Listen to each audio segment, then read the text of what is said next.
This topic now on home soil. An alleged Russian spy ring has been smashed by the Metropolitan Police. 3 Bulgarian citizens, Orlin Rusev, Biza Jambazov and his girlfriend Katrine Ivanova, have been charged with possessing fake documents with what's called improper intention.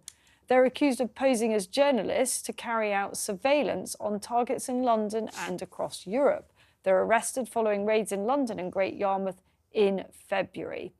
And it's reported police found forged press cards and clothing for US television companies like the Discovery and National Geographic channels. And these were used, allegedly, in surveillance operations in London, Germany and Montenegro. The trio lived in Britain for over a decade, and it's believed they lived everyday suburban lives, even baking cakes for neighbours. It's not really James Bond stuff, is it? This story is fascinating. First of all, there's been a big time lag between when the raids happened and any reporting of it at all. And as a journalist, I'm reading the reporting of it and thinking there are massive holes in this story. We are only being told a fraction of what is going on or has gone on here. Loads of things don't stack up. What's the Bulgarian angle to this? Why Montenegro?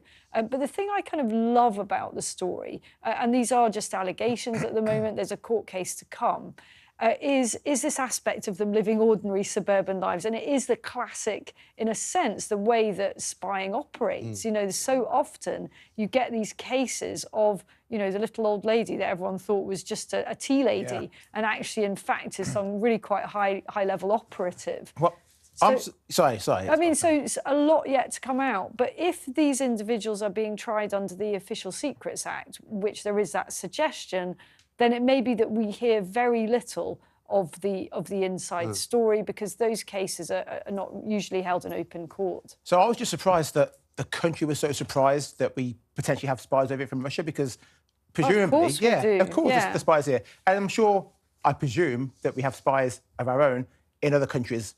I hope so. Yeah, exactly. So I was more taken aback by that people are like, oh my God, they're spies. Well, Plus, do you remember when everyone says they're a journalist these days. Do you remember when the Snowden? I mean, I've been accusing some people of posing as journalists for years. You know, some of them work in this building. That's another story. But, you know, the thing is that you get this... remember the Snowden tapes kind of emerged, and it turned out that Angela Merkel's phone was being tapped by us. And she went, well, friends aren't supposed to do that. Well, of course they're not, but they do, because everybody taps everybody. And that's what goes on. But the thing that I find interesting about what you said there, Isabel, is why do you think they've then, if they didn't publish it for such a long time, why have they published it now? Yes. So, Nicola, you thought, you'd picked up there might have been a D-notice. So a D-notice is where there is a very high-level edict goes out to newsrooms that they cannot report on something that is of national security level sensitivity.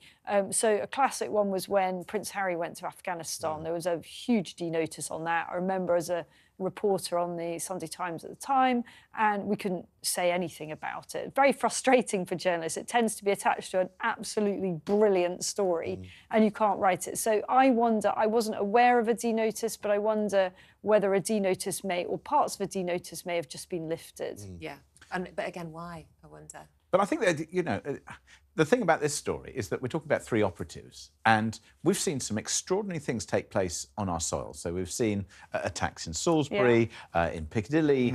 So we know that there are plenty of people operating. We've seen discussions about, you know, what China's been up to. And surveillance is, you know, a very big part of what people are doing, both electronic and physical.